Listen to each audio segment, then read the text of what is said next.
welcome everyone. Thank you so much for coming. I am Ann Marinello and I'm chair of the library board.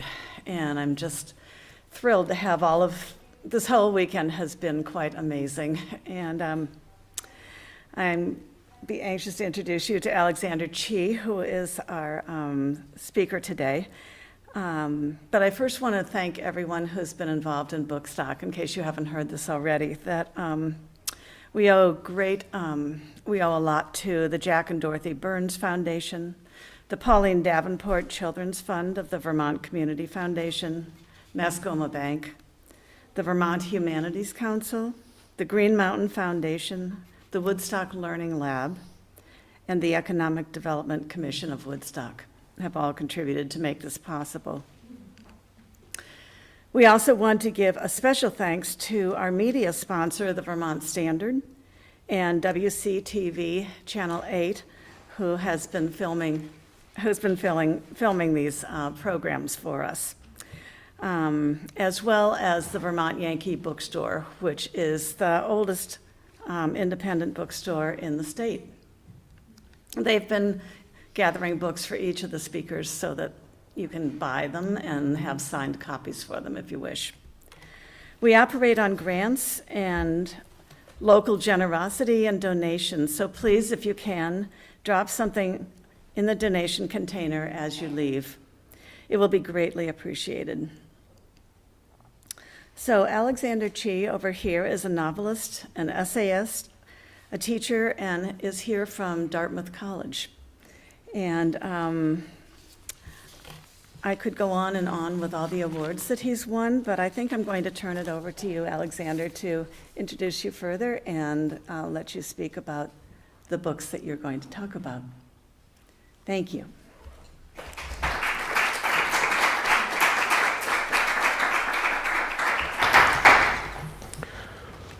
Hello. Thank you so much for being here today, and thank you to Bookstock for having me.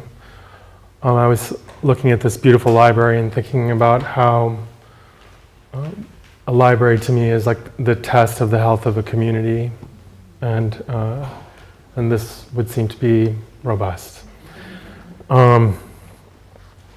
I have most recently published a book called How to Write an Autobiographical Novel. It's a book of essays that were written over the last 20 to 25 years. There's 16 of them. 10 of them have been previously published. And I began putting the collection together after having submitted the copy edit to my second novel, The Queen of the Night. And I had there's a window of time between when you do that and you get the proofs back that you have to occupy yourself meaningfully. And it's one of the more challenging parts of putting a book out because nothing is happening except that other people are working on the book without you.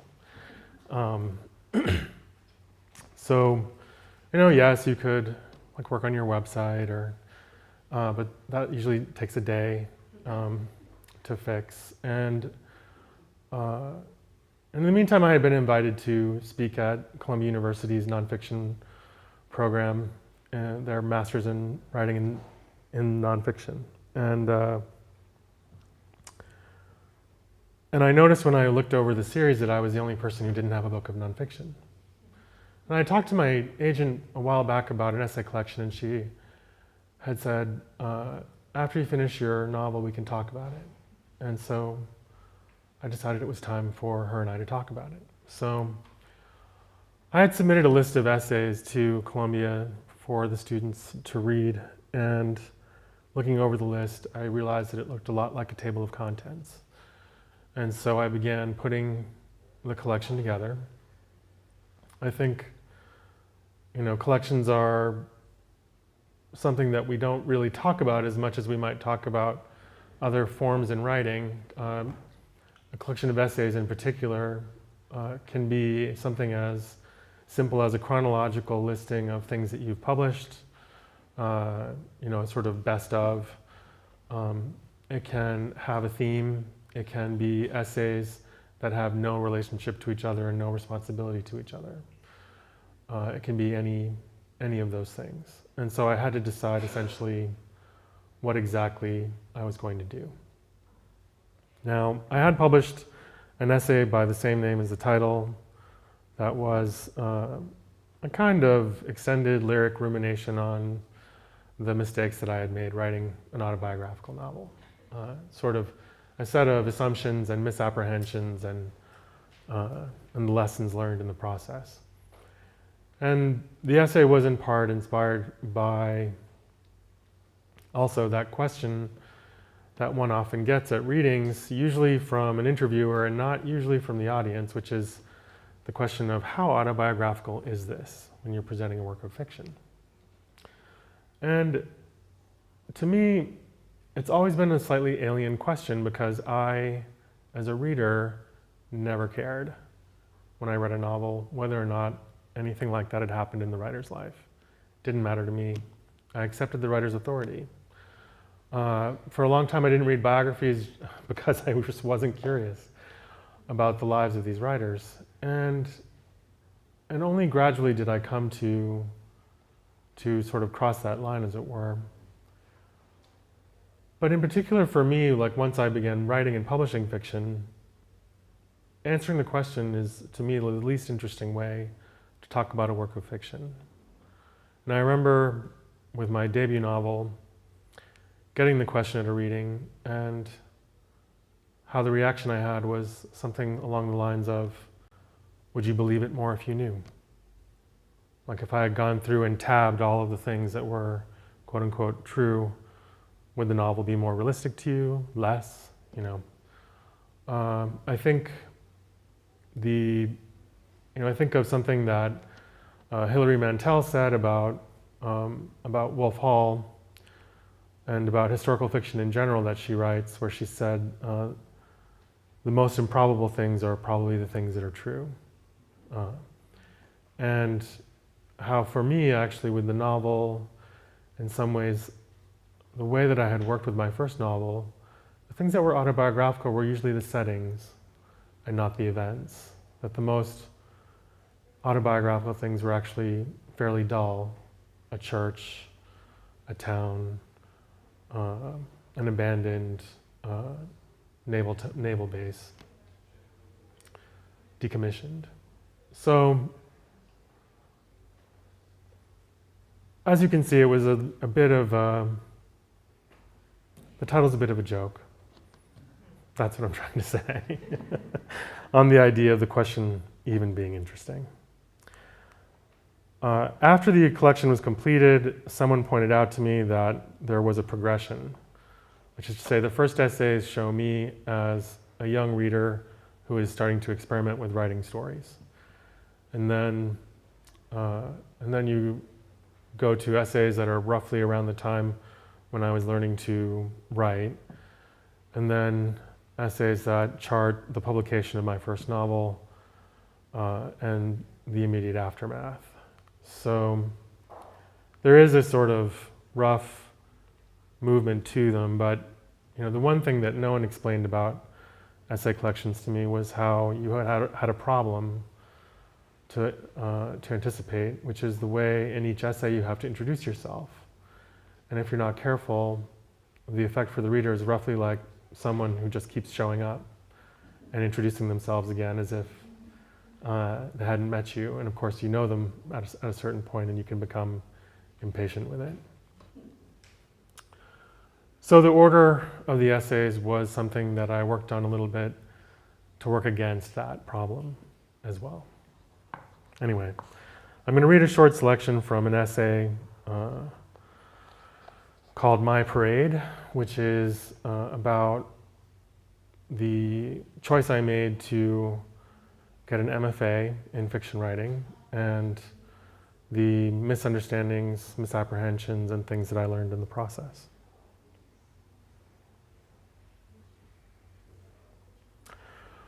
When I'm identified as a fiction writer at parties, the question comes pretty quickly. Did you go to school for it? Someone asks. Yes, I say. Where? They ask, because I don't usually offer it. I went to the Our Writers Workshop, I say. Over the years, I've received two standard reactions when I say this. The first is a kind of incredulity. The person acts as if he or she has met a very rare creature. Some even challenge me, as if this is the sort of thing people lie about, and some probably do, and that makes me sad. Some ask if I mean the famous School for Writers, and there are other writing programs in the state of Iowa, excellent ones. But I know they're referring to the workshop, and so I say yes, though instantly I feel as if I have been made an imposter, hiding in the clothes of a great man. The second reaction is condescension, as if I have admitted to a terrible sin. To these people, I'm to be written off. Nothing I do could disprove what they believe of me. All of my successes will be chalked up to connections. All of my failures will prove to be the dangers of overeducation. If they ever like a book of mine, they will say, it's okay as MFA fiction goes. I suppose this is just part of the price I pay for having been one of those people, the doubting kind, sure that it was all bullshit. I got my first glimpse of Iowa City when I moved to San Francisco after graduating from college. I told the friend I was driving with to take the Iowa City exit off I-80, and we pulled into a truck stop. I just want to look at it in case I decide to go to school here, I said. This seemed safe to say sarcastically, like saying I wanted to look at the White House because I was going to be president one day. I got out, pumped some gas into the car, looked around at the truck stop, and said to her, "It looks terrible, let's go." And we laughed as we drove away. Even then, I felt a vague premonitory knock that would haunt me. Someday you'll eat those words. But I pushed it away. It was impossible for me to go to Iowa. I would never go, I told myself, and they would never let me in. At Wesleyan, the college I'd left behind, I'd studied fiction writing and the essay, and the three teachers I'd spoken to about my future offered strong opinions. Mary Robeson warned of studying writing too much. "No one is doing anything like what you do," she said. "You don't want to mess that up by taking too many classes." Kit Reed was dismissive. "Don't waste your time, you just need to write. You don't need the program, there's nothing there you need. Just go write." Only Annie Dillard made the case for an MFA. "You want to put off the real world as long as possible," she said. "You'll write and read and be around other serious young writers. 2 against 1. The real world I moved to was San Francisco during the AIDS crisis. My activist friends from college were all moving to the Bay Area, getting apartments together, going to rallies, protests, marches, direct actions, street theater. I saw the AIDS activism and queer politics movement emerging as a response to the fight of my generation, and I joined with the seriousness of a soldier. My friends and I were people who knew AIDS could kill us all, and we were fighting against those who believed it would kill only gay people. To this day, I can't tell you if we were trying to remind them of our humanity or their own. My time there felt more like a preview of the end of the world. I would stay 2 years. I moved to New York in the summer of 1991 for the love of a man who lived there. I had a job waiting for me, courtesy of A Different Light, the LGBT bookstore I'd worked at in the Castro. They had a New York store as well and arranged for me as an employee transfer. My new bosses set me to work cataloging the contents of a warehouse in Queens that had belonged to a mail-order gay and lesbian bookstore that A Different Light had acquired at auction. After the chaos of San Francisco, New York wasn't much quieter, but this job was like going to sit in a padded room every day, a room padded with books. If I went to San Francisco with something of the seriousness of a soldier, I left with a soldier's bitterness. I had seen friends beaten by the police and hospitalized or arrested and denied their AIDS medication under the pretext that they were taking illegal drugs. I had been profiled by the police, baselessly suspected of plotting against them. When one of the groups I belonged to had asked me to find out if my then boyfriend was a police plant, and this hastened the end of our relationship, though I don't think he ever knew he was under suspicion, at least he never found out from me, I knew I wanted to leave. After all that, it was nice to sit alone in a quiet room every day, surrounded by books. And there were thousands of them, books I knew alongside books I'd never heard of, spilling off the shelves and out of boxes. They ranged from pulp pornography paperbacks to Vita Sackville West first editions to the works of the Violet Quill Group. My literary heroes were mostly women writers and thinkers then: Joy Williams, Joan Didion, Anne Sexton, June Jordan, Sarah Schulman, Audre Lorde, Cherie Moraga, Christa Wolf. Writers who were political as well as literary. Their work was in this room, as well as that of their predecessors and teachers, Muriel Rukeyser, for example, whom I discovered in that warehouse and whose poetry I still love. I hoped, like them, to find a way to fuse my work with the belief I had in the possibility for a better, more radicalized world. Slowly, I became aware that for me, a young gay writer who wanted to write, well, everything, poetry, fiction, essays, this time in the warehouse was an education I could never replicate. And that the catalog I was creating was a catalog of what kinds of gay writing had succeeded and failed, what the culture allowed and what it did not. For every writer like Gore Vidal, Gertrude Stein, James Baldwin, or Susan Sontag, there were so many others no one knew. The fame of the well-known writers seemed to me a protection against the void, and thus worthy of study. How had they managed to survive against whatever it was that had erased so many others?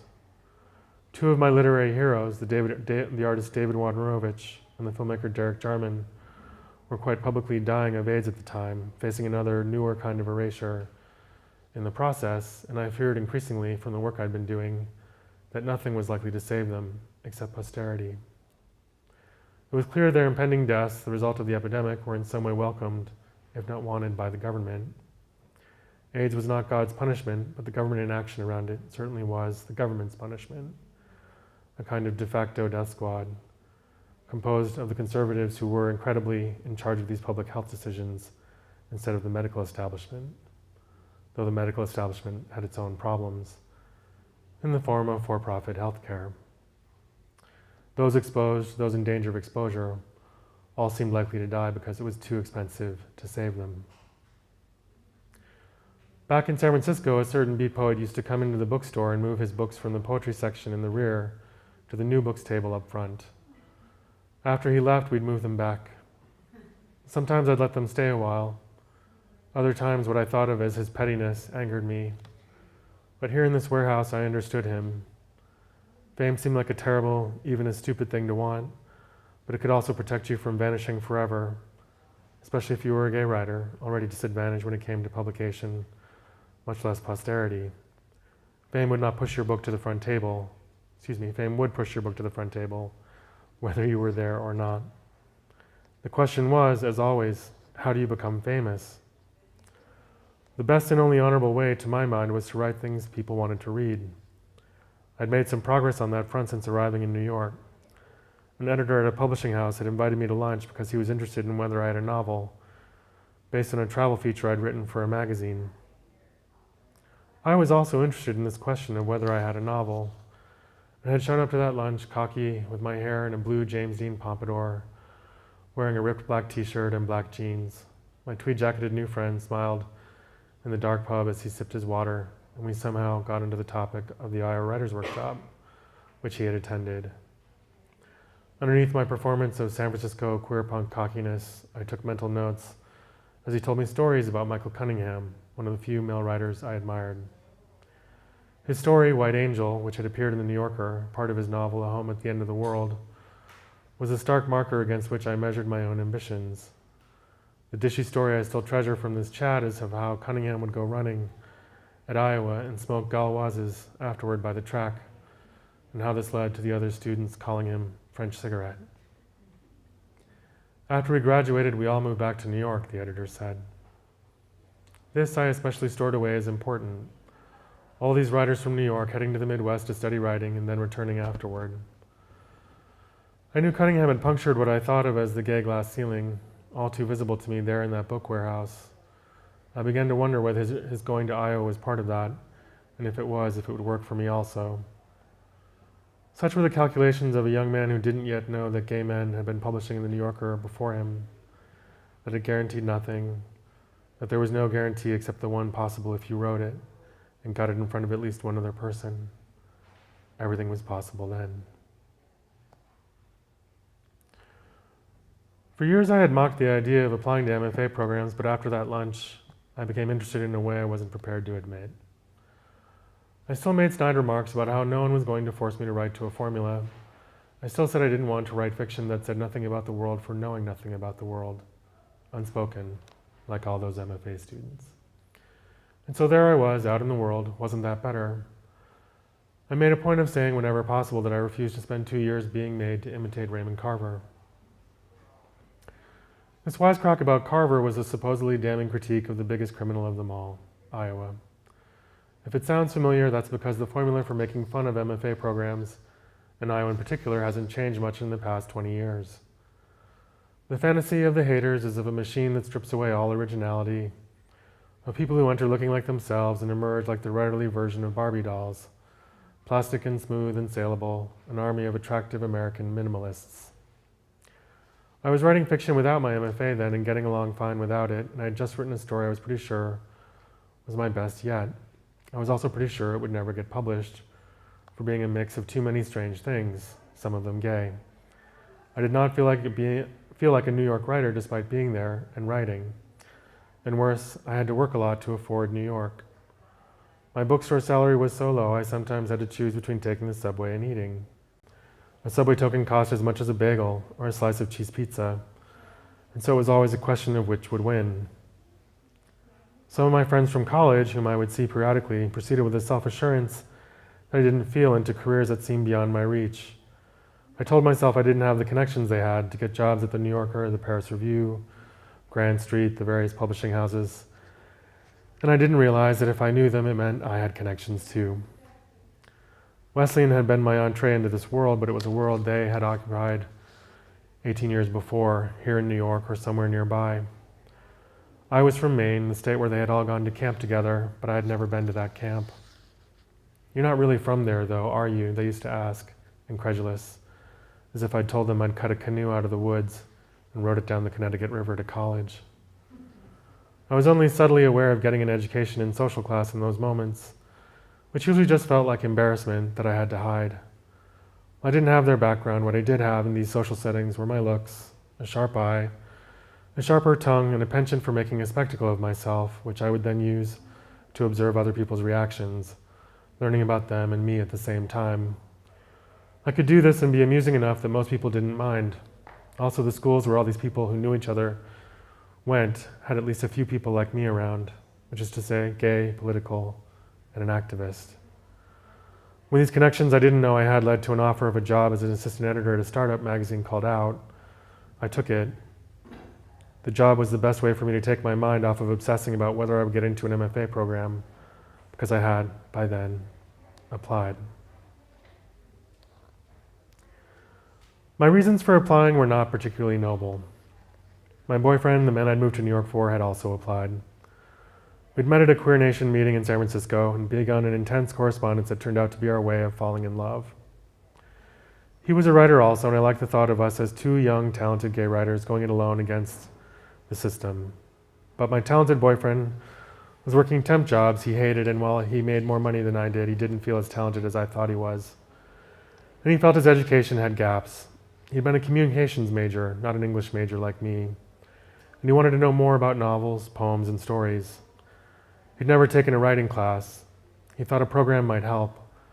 And so one night after I finished a shift at the bar beneath his apartment, where I worked to be able to afford to ride the train to my own apartment and still eat, I went upstairs to find him on his bed, covered in MFA brochures. "What are these?" I asked. I felt betrayed, but didn't want to say so. I knew what they were.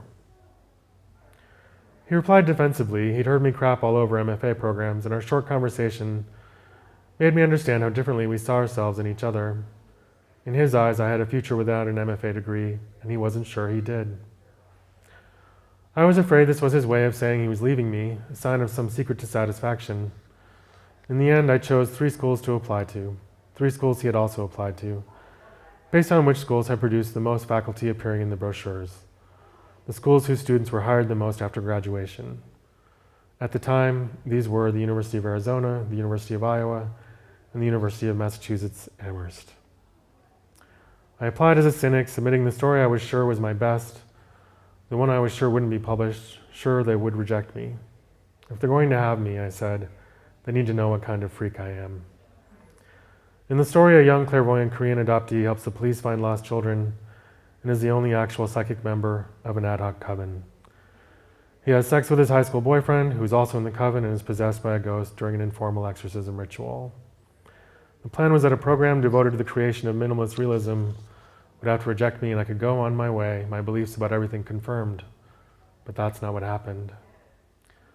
My first letter of acceptance to UMass Amherst came with an offer of a fellowship and a note from John Edgar Wideman. A day later, I got a phone call at work from a woman whose voice I didn't recognize.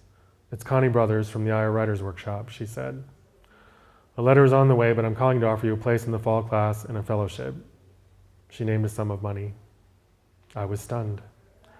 "This is great," I said, remembering to speak, and then blurted out, "UMass Amherst is offering the same amount."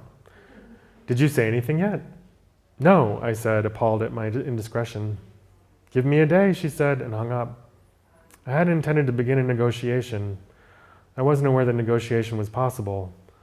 I was only meaning to be literal. How could I decide between fellowships of equal amounts? I wanted to call back and apologize, but the next day she phoned and offered twice as much and seemed entirely unconcerned. "Thank you," I said into the phone. "I'll speak to you soon." I hung up and announced the news, and my coworkers cheered and shook my hand.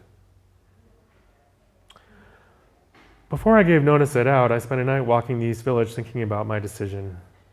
I ended up at Life Cafe, an East Village institution, where I splurged and ordered an almond milk latte and a veggie burrito. I had some copy to edit, an asparagus recipe, in fact. I was still not sure I would leave New York. If I moved to Iowa, I thought I would vanish forever, unrecognizable to myself and others. And the amount of money in the fellowship, even after they doubled it, was that really enough to live on? I wasn't rich here in New York, but if I stayed at the magazine, I knew I could get by. I could afford, for example, this meal I was having. I could make my way up the New York Magazine World Ladder, a thought that instantly felt hollow. At the next table, a conversation about the new Versace leather skirts broke out. If a conversation is people all saying the same thing to each other. "They were so heavy," they kept saying. "So heavy." I wanted out, I knew then. I wanted cheap rent and a fellowship and people who were talking and thinking about fiction. A time would come again when I would kill to hear people talk about Versace again, but it was not then. Anything you did that was not your writing was not your writing.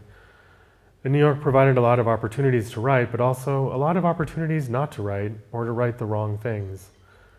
There were things I wanted, like being a contributing editor instead of an assistant or managing editor. And you didn't get there by working your way up. Contributing editors swooped down from above, made fabulous by the books they finished, which they didn't write while chasing other people's copy. My boyfriend didn't get accepted to Iowa, which disappointed us both greatly, but him more than me. It was his first choice school, but he was offered a fellowship by the University of Arizona, which was my first choice, the school where one of my heroes, Joy Williams, taught, and where I'd really envisioned myself until they rejected me. We'd both been accepted to UMass Amherst, but my boyfriend's offer was without aid. We drove up to Amherst as we thought about it, and had lunch with John Edgar Wideman, who was, well, John Edgar Wideman, a profoundly intelligent, decent man and a legend. But we knew by the time we left what we would do. We had been long distance before and were prepared to be so again. We each chose our careers over being together, which seemed best for our relationship as well as for our futures. We packed up our little apartments and had a last dinner, where our friends sang Green Acres to us over a cake at Mary's in the West Village, and we made our way onto I-80 West to drop me off first. That year I lived alone in an apartment that was once ROTC housing for married officers at the edge of town, up by the graveyard and the Hilltop Bar. This lent the whole project the air of a failed military mission. The floors were linoleum and a couch, desk and table were part of the deal. The Iowa I found was a gentler place than the one my editor friend had described. Under Frank Conroy, the director, when I arrived, the list in the student lounge ranking students from 1 to 50 had disappeared, and with it the fierce feuds the list's posting had engendered. Conroy was said to reread the rejected stories first because he believed that real genius is often rejected at first. This rumor endeared him to me when I eventually heard it, but in those days, he was only a legend sitting in his peculiar way. He could double-cross his legs in a room full of the incoming class, giving the speech he always gave. "Only a few of you will get to publish," he said. "Maybe 2 or 3. I remember looking around the room and thinking, I bet not. I had no way of knowing, of course, but I was right. Of the 25 students in my class, over half had published a novel or a collection of stories. But the talk was not meant to discourage us. If anything, it was a bravura dare, like a whack on the shoulder the Zen teacher gives to awaken a drowsy meditator. I never studied with Conroy, but he taught me one lesson I still remember. I was featured in an interview magazine that year as an emerging poet, and I showed him the page with my face huge and my poem tiny, almost hidden up in my short hair. He smiled, congratulated me, and then said, "You succeed, you celebrate, you stop writing. You don't succeed, you despair, you stop writing. Just keep writing. Don't let your success or failure stop you. Just keep writing." I'll stop there.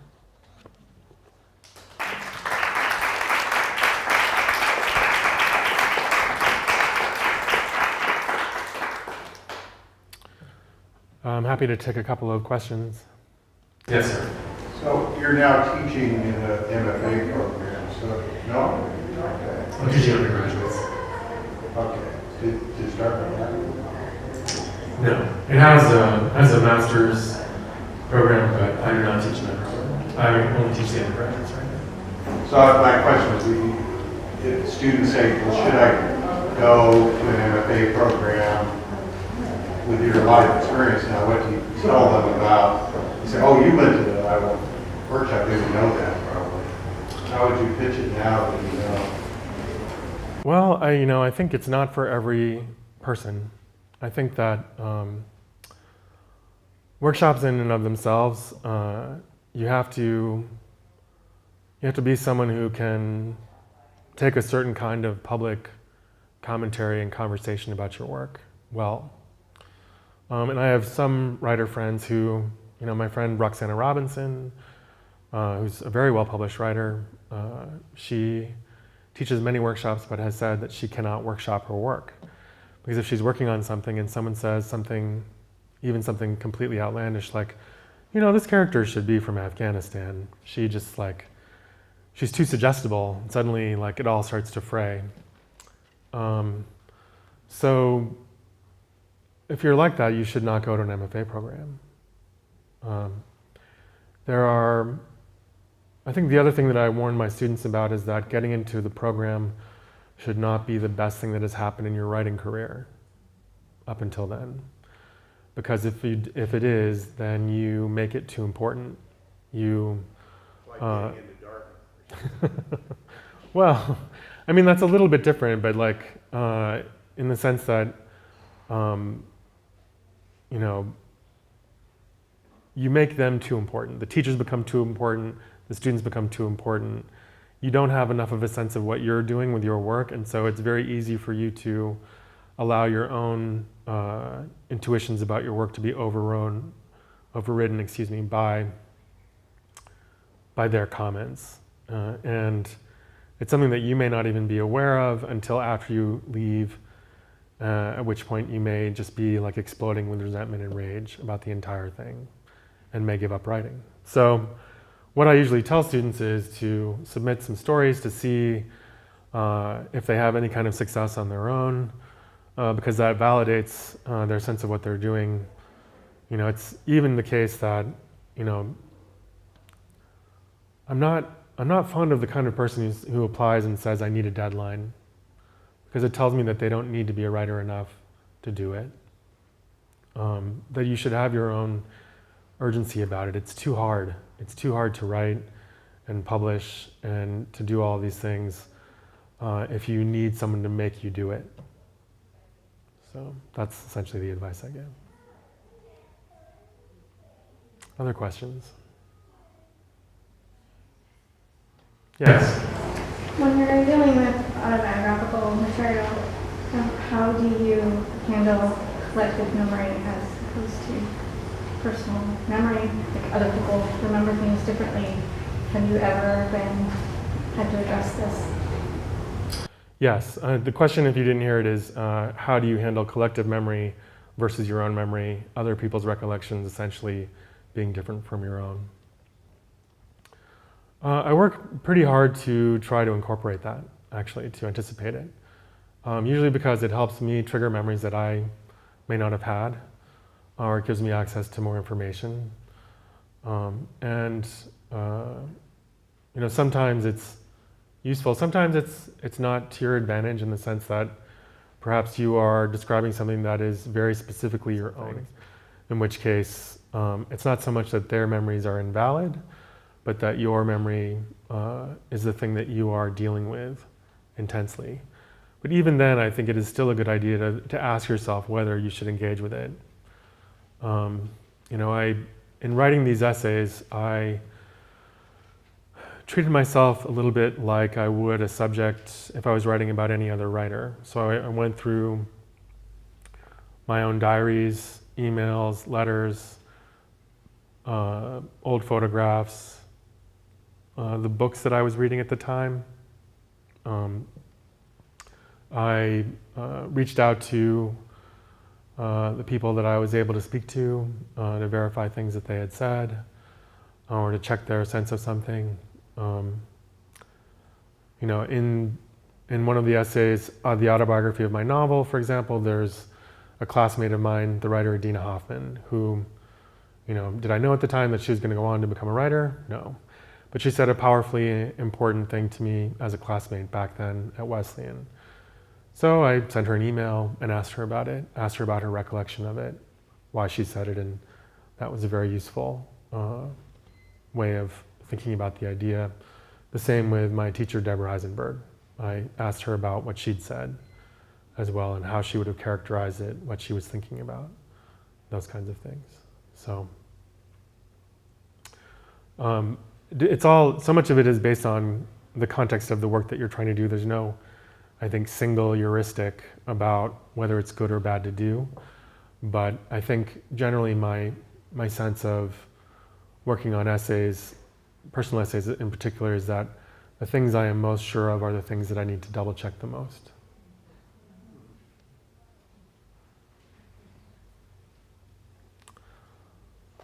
Other questions? Are we at the... About that time. Okay. You could take another one if you wanted to. One last question? Hello. All right.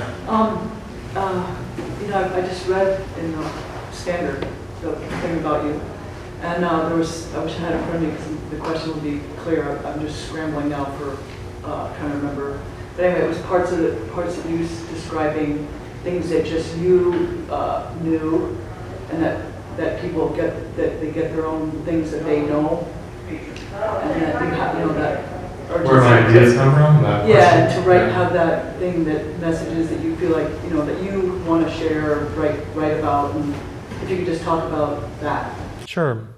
So in the paper, the interviewer asked me about where my ideas come from, and I had spoken about how they were things in the environment that I felt like I could see that were almost like ghosts that only I could see, And one example of that would be in this collection, there's an essay called Inheritance, which is about my relationship to money, and it begins with something that I had noticed, which is that receipts caused me emotional pain that felt akin to physical pain. So that people would say, "Do you want a receipt?" And I would have this kind of moment like, "Ah," because I never wanted the receipt, even though I knew there were very good reasons to have receipts in one's life. So, there's now, I now have a phone app, for example, that I use to scan my receipts, which is has been the best thing to save my mind about this. But that pain was something that I wanted to investigate. Where did it come from? Why did I have such a strange relationship to receipts and to money in the process? And that's how that essay began. So that would be an example. Thank you so much for having me here, and thank you so much for showing up for this. I really appreciate it.